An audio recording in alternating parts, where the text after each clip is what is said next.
They were football royalty in Deerfield, Illinois. Sean, the much-adored Chicago Bear. Anybody who's associated with that team is a local hero. And Rhoni Reuter, the stunning brunette, working her way up in the fashion field. How did people describe Rhoni? Rhoni would light up a room when she walked in. People instantly liked her. Retired Detective George Falenko says the two met at a Bears training camp near Rhoni's hometown in Wisconsin. I believe her and Sean began engaging in conversation there, and that was the beginning of the relationship. For nearly 2 decades, Rhoni and Sean are blissfully inseparable, traveling the globe. Then news that blindsides the couple. At 41, Rhoni discovers she's pregnant. Was Rhoni excited about having this baby? Yes, she was very excited. The older mom takes every safety precaution. She even wears a Pearl Medic Alert bracelet. That way, if anything ever happens to her, doctors will know to save baby Skylar. And she wore it all the time, never took it off. Initially, the football star doesn't seem as thrilled about becoming a dad. But over time, State Attorney Ari Fitz says Sean tells friends he's warmed up to the idea. There were books that were actually found at his home regarding being a father and parenthood and that sort of thing. On the morning of October 4th, with just a little more than a month away from delivering her miracle baby, Rhoni heads off to work. But when she opens her front door, a nightmare is there to greet her with a loaded gun. Deerfield Police. I heard a woman screaming and then a pop, pop, and it went totally silent. I called my other neighbor upstairs, and she's pregnant, and she does not answer. Rhoni's neighbor tells the operator she heard 7 to 8 shots followed by a loud thud. She described hearing a pop, pop. And she told detectives the shots sounded strangely muffled. She had recently seen a movie where there was a gun that was fired using a silencer, and she said that that's what it sounded like. When Deerfield police arrive, they find the expectant mother dead on the kitchen floor with a sonogram hanging over her head on the refrigerator. The door's partially opened. They walk in. The first thing they see is Rhoni laying on the kitchen floor. It was pretty clear that something bad had happened. The police and paramedics responded right away, but it was very obvious there was nothing they could do for Rhoni or her child. Did this appear to be a random act, or was this a targeted hit? No, this was targeted. No way did we ever suspect that this was random. Deerfield police assume Rhoni was the target until they get a closer look. The first shot appeared to be targeted right at her stomach. Police say during Rhoni's last breath, she cradled her unborn baby girl, trying to protect Skylar from the hail of bullets. But she couldn't save the baby, and the final bullet would make sure Rhoni wouldn't survive either. The final wound sort of was a coup de grace, very cold-blooded, was a shot to the head, to the back of the head, almost like an assassination type of thing, a final ending. So with the shots to the baby, did that lead you to believe that this could have been the motive, her being pregnant? We didn't know what the motive was. Cops say there was no forced entry into her apartment or fingerprints, just some unspent 9mm shell casings scattered haphazardly around Rhoni's body. Normally in a case like that, the gun's jamming for some reason. So someone, the murderer's gun, jammed, and that was the reason for the unspent shell casings. Well, that was the theory initially. Police track down a neighbor who reports seeing a dark-skinned male running from the scene. Did the witnesses seem to suggest that this was a black person leaving the home of Rhoni who killed her? One of the witnesses indicated that the person that they saw walking away was a short, thin, African-American looking person in appearance with dark curly hair. Another witness tells cops they remember a black car speeding away. So that's what you had to go on? That was the information from the witnesses, yes. News of a possible killer on the loose rocks the city of Deerfield. Nothing bad ever happens in Deerfield, so word of the shooting spread quickly. Across town, Sean gets a call from a local reporter telling him a pregnant lady has just been shot in Rhoni's neighborhood. Listen, I've been getting calls from the media. This is Sean Gale. Was it Rhoni Reuter? Is she okay? Yes, it was Rhoni, and no, she's not. She's dead? I gotta call her parents. Who would do this? He was very upset on the phone. You could barely make out what he was saying. While many rushed to console the grieving gridiron great, Deerfield police weren't buying his tears. Was Sean considered a person of interest? Initially, Sean was considered a person of interest almost immediately. Sean tells police he had nothing to do with Rhoni's murder. Did he have an alibi? He did. He was getting his hair cut in North Chicago. Was there a possibility that he could have committed the crime and then gotten back to the barbershop in that time frame? It was theoretically possible. So he wasn't ruled out because of that alibi? Not because of the alibi, no. But what about that eyewitness's description of the slim African-American man spotted fleeing the scene? Did Sean's physical build match that of the fleeing suspect? In fact, he's a former professional football player, so he was a bigger guy, and the physical build didn't match at all. Still, cops couldn't rule out the possibility Sean had an accomplice or hired a hitman. Unfortunately, suspect number one is going to be the other half. The big question cops couldn't answer, why would Sean want to kill Rhoni and his unborn baby girl? We still didn't know the whole story, so we're still trying to piece things together. But Sean was still a primary person of interest. Then investigators stumble across a bizarre letter inside Rhoni's purse, written in broken English. What about this letter that was found in Rhoni's purse? It was a letter drafted to a number of women. I believe there may have been 15, 16, 17 women on this letter, including Rhoni. Cops soon discover the women on the list had one thing in common. They were all sleeping with Sean Gale. They knew he was a player. Player's a good word. You got something We got something. big. Yes. Cops in Deerfield, Illinois are staring at a possible motive for Rhoni Reuter's murder.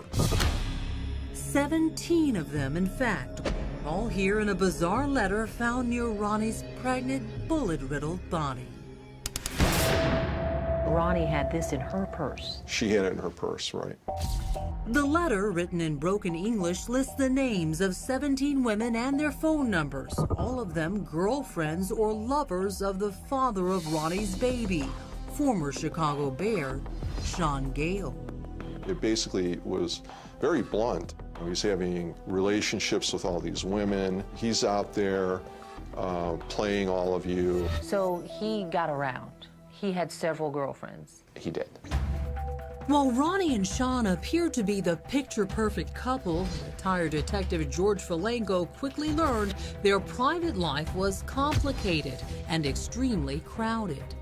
Describe Sean and Rhoni's relationship. I believe the best way to describe it was an open relationship on Sean's part.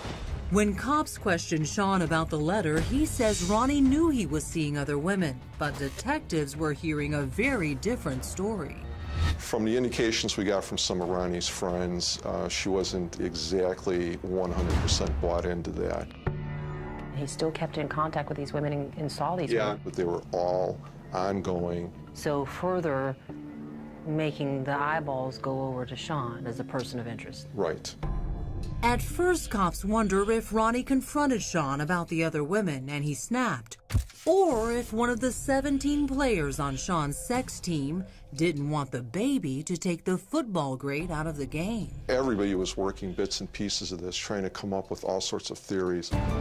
As cops were zeroing in on Sean as their prime suspect, something unexpected happened. Sean handed the Deerfield police his own #1 suspect. Who did Sean think may have had something to do with this? One of the first people that he mentioned to the police as a possible suspect was Monica Karowska. Monica Karowska, a beautiful fitness model and personal trainer who happened to be the first name on the list. Sean had been seeing the Polish bombshell for a few years, but their relationship had recently ended badly, very badly. Apparently, Monica thought that the relationship was monogamous. She turns up at Sean's house unexpectedly one evening, looks through the window, and sees Sean with another woman. Sean says Monica became violent, busted out a window at his home, and then began leaving threatening phone messages. He even suspected Monica had somehow hacked into his email account. It finally got to the point where he felt that she was stalking him. The tough football player was so terrified that just days before Rhoni was murdered, he had filed a restraining order against Monica. Sean was afraid of Monica, and Sean thought Monica could have done this. Correct. Sean tells cops he also believes Monica, a Polish immigrant, is the one who wrote the letters. There was broken English in the way that the letters were written, and Monica was from Poland and spoke in broken English. But Monica denies sending the letters and tells police she was with a client at the exact time Rhoni and her unborn baby were gunned down. She could not have done it. She could not have done it. So the investigation continued. It continued. All eyes shift back to Sean Gale. So you did serve a search warrant on Sean's home? Absolutely. 3 weeks after Rhoni's vicious murder, cops seize Sean's computer and find something that sets off warning bells. Sean had a cyber stalker. Someone had ghosted his hard drive and been controlling his computer remotely, tracking the former football great's every move, and they'd been doing it for nearly 2 years. Emails, names, addresses, personal information like that, so they access to everything. Cops say it certainly wasn't Monica. So then who? We were starting to get frustrated. And you had to find who killed her. These are the cases that they're tough, but you just don't give up. Detectives go back to that lineup of the 17 women, and then a retired cop blows the whistle on one of them. They said, if anybody's done this, it's Marnie Yang. Turns out Marnie Yang is number 15 on that list from Rhoni's purse. 2 things drove her: getting attention and sex. One by one, police in Deerfield, Illinois have been checking off the 17 names on that bizarre letter found at the murder scene near Rhoni Reuter's bullet-riddled body. Then detectives hit number 15. It's Marnie Yang. Marnie Yang was one of several women sleeping with Rhoni's longtime love, Sean Gale, a Chicago football hero and the father of her unborn baby. He wasn't exclusive to Rhoni. No. He saw other women. Yes. I think it was somewhere around 17 or 18 other women. But Sean wasn't Marnie Yang's only lover either. One Chicago cop who had sex with Marnie Yang told detectives they should pay a lot of attention to her while investigating Rhoni's murder. He had a relationship with her, and he had broken it off. It didn't go well. Marnie threatened him, threatened his family. The officer says she even tried to blackmail him when he threatened to break up with her. He was worried enough he was close enough to retirement to put in his papers and move his entire family out of town and out of sight. They actually moved? They moved out of state, yeah. Cops were intrigued. Now they want to know all they can about Marnie Yang. Who is Marnie Yang? She was loose, a little bit wild, especially for her age. 2 things drove her: getting attention and sex. Yang, a mother of 3, dabbled in real estate, had a side gig as a fitness model, and a secret reputation as a man-eater. Sexually predatory. Yes. I've seen this kind of behavior before, usually in a stripper or somebody's husband shopping. Lynn Dorman was Marnie Yang's photographer and friend. So how did she and Sean meet? She kind of conned him into being somebody who was going to work real estate for him. I got the idea that you had basically a player meeting a player here. Not a good combination. Well, if you like the sex, it is. Lynn says Yang bragged about her relationship with Sean, but he says Marnie was obsessed with dating cops and often showed up at the station to study how they investigated crimes. She has had lessons from other Chicago police officers on how to shoot a gun and how to cover up a crime. She had been studying how to get away with murder, basically, with her sexual partners. Long before the TV show ever aired. Searching for clues, Deerfield detectives head to Marnie Yang's condo and dive headfirst into her garbage. And this is very, very fundamental police work, is dumpster diving. Once somebody by law pushes their garbage out onto the public easeway, it's open game. They would drive over there, they would empty her trash cans into a van, drive away, bring it back to the police department and look through her trash. And in the trash, they find what they think is a treasure trove of evidence. As luck would have it, they recovered some receipts that were extremely interesting. The first receipt is to a very specific online bookstore. We tracked the order, and it was for a book on how to build silencers. So she purchases a book on how to make a silencer, and a silencer was used. Yes. In the murder. That's correct. Then there was another receipt from a local Home Depot, and that receipt actually listed out the items. We looked through the books. The items in most of the homemade silencers fit the items on the Home Depot receipt. We verified that it was her making that purchase through video. Additionally, we saw her purchasing a bucket and quick-drying cement. Detectives haul Marnie Yang in for questioning. Did you purchase this book? Yes, I did.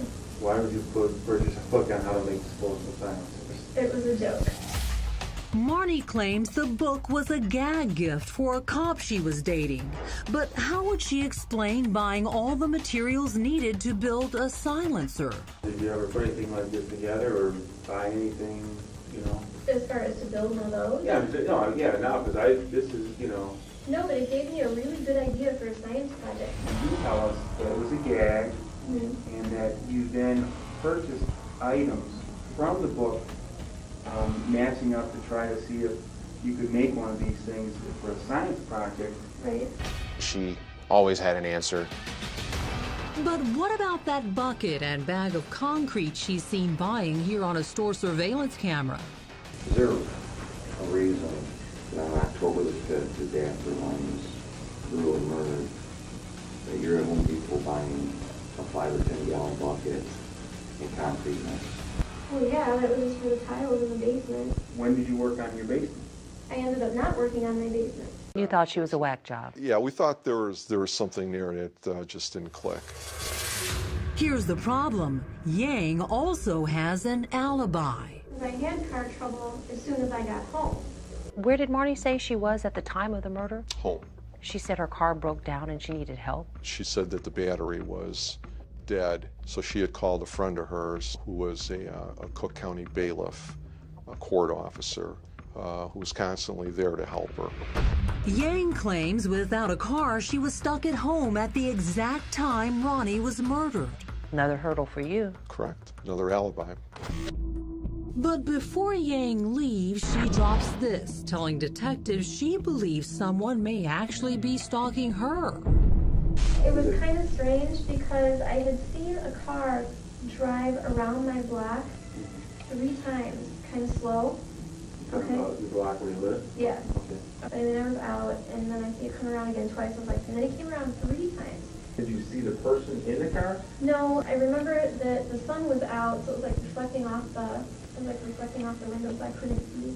Okay. At this point, Deerfield police are officially stumped.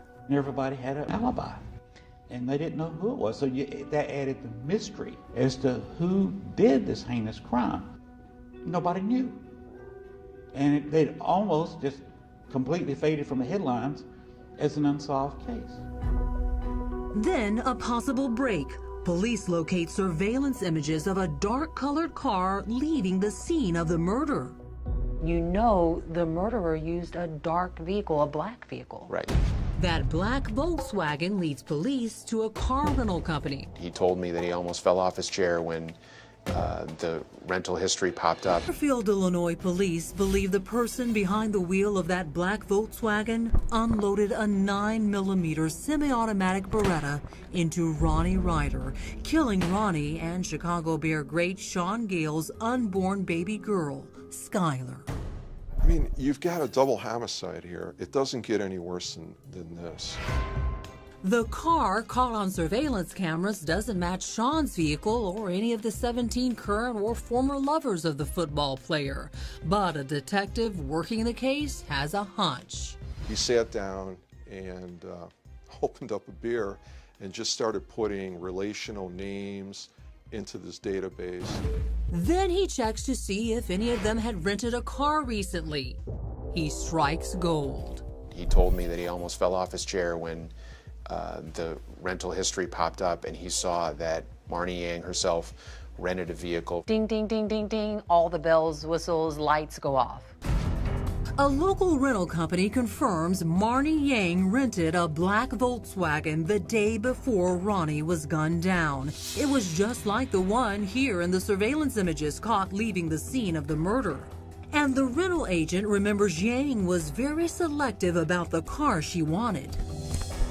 The first vehicle she got was a very descriptive vehicle. It had this really wild blue color to it. She brought it right back and said, I want a dark colored vehicle that's very plain looking.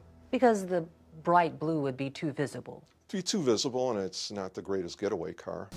But here's the strange part. The rental company says they didn't deliver the car to Yang's address.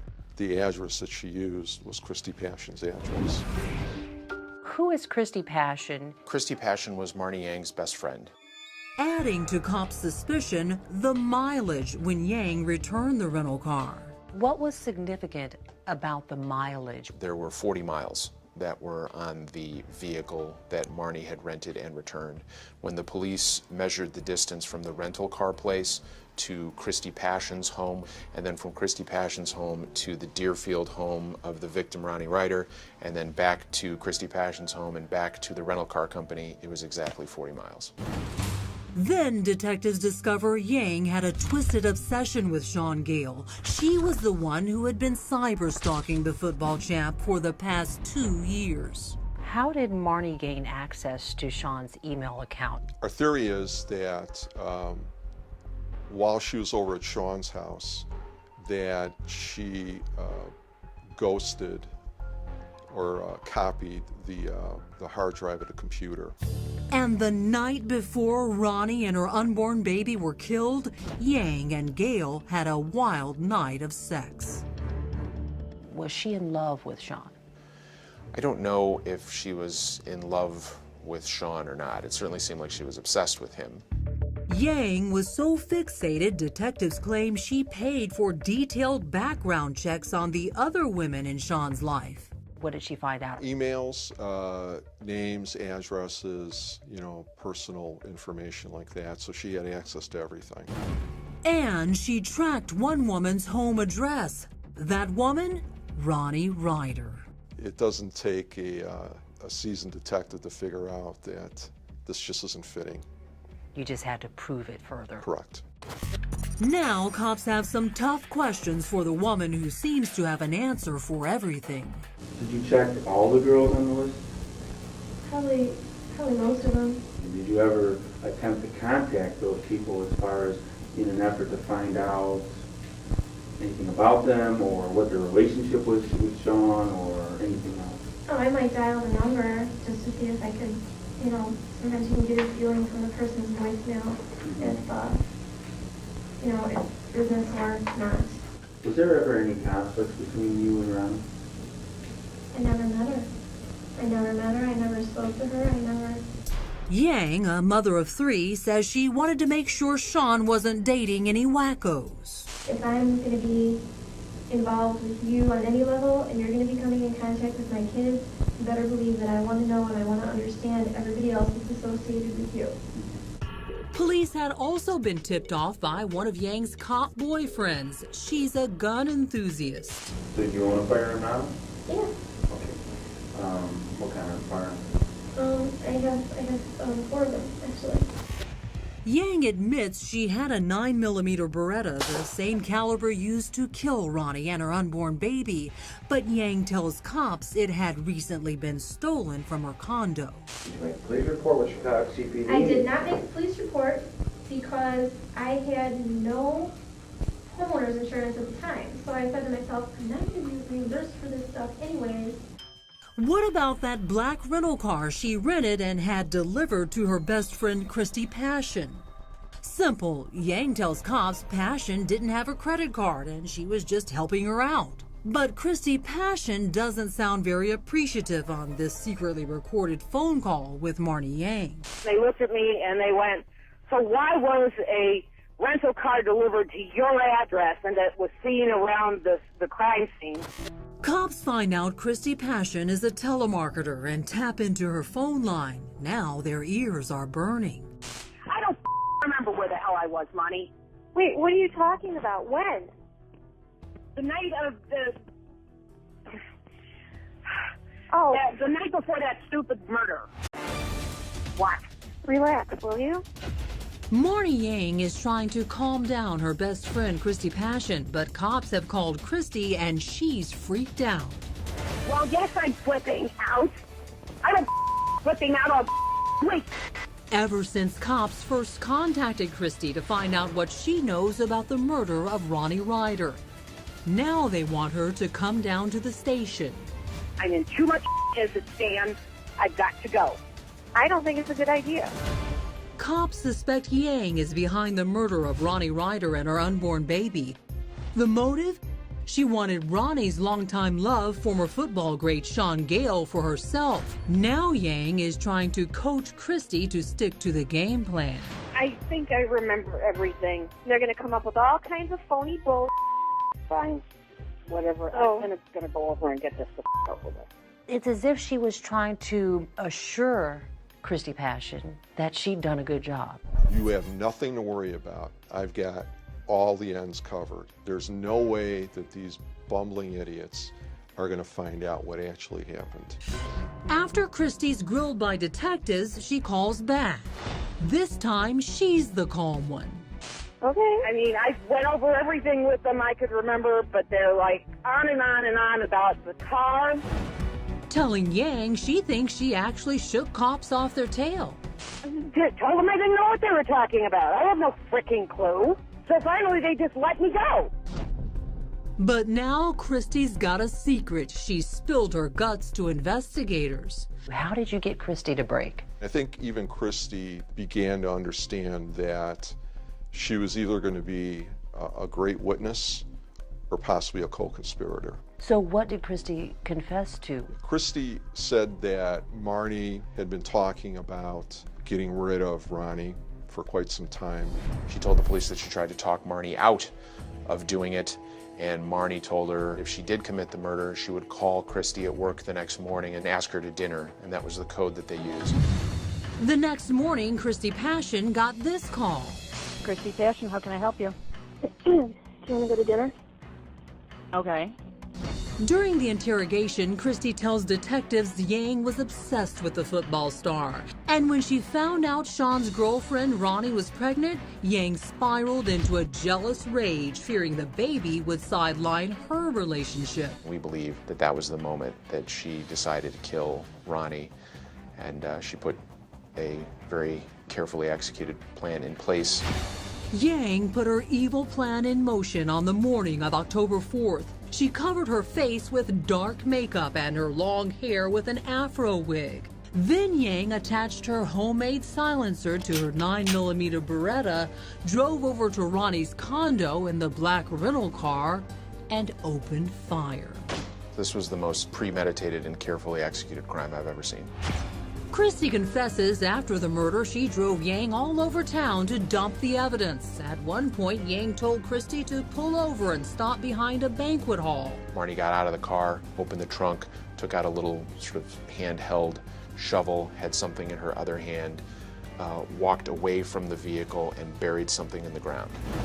Now, more than a year after Rhoni's murder, Christy leads police back to that spot. Our evidence technicians came out with a metal detector. I think we were expecting to find a gun. They dig this up and they find this bracelet. It's that medic alert pregnancy bracelet Rhoni never took off. That was a huge discovery because now we've got physical evidence linking Marnie to the crime scene. You hit pay dirt when it comes to solving this. We're still not there. You didn't have the murder weapon. We didn't have the weapon, we didn't have a confession. Everything we had was circumstantial. We needed the one thing that was going to be a slam dunk. How did you get that slam dunk needed to prove that Marnie killed Rhoni? Well, that was Christy. To save her own skin, Christy agrees to go undercover for the Lake County Major Crimes Task Force. Christy agreed to wear a body wire and have a conversation with Marnie and record the conversation.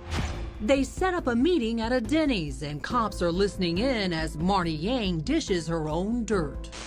Hello. But as Christy is walking in, disaster. We may have trouble, folks. The piece came out and was hanging down. Christy's wire comes undone. I don't know if she saw it or not. Christy tucks in the wire, but she knows Yang's savvy, and if she's suspicious, she won't talk. So, of course, I'm going to finally ask the question I told you I never ever wanted to know. When you hid the gun, did you hide it real well? It's gone. Marnie tells Christy she buried the gun in a bucket of cement, then threw it in a dumpster. It's under tons and tons and tons of Chicago trash. It's gone. Christy's in the clear. Marnie never suspects her best friend just served her up to the cops. Gentlemen, I sure as hell hope you heard. But without the gun, cops still don't have what they need to nail Marnie Yang for first-degree murder. Just circumstantial evidence. We needed more, yes. Detectives asked Christy to meet Yang one more time at that Denny's, and this time Marnie Yang cooks her own goose. I really did not believe you would do it. I didn't believe I would either.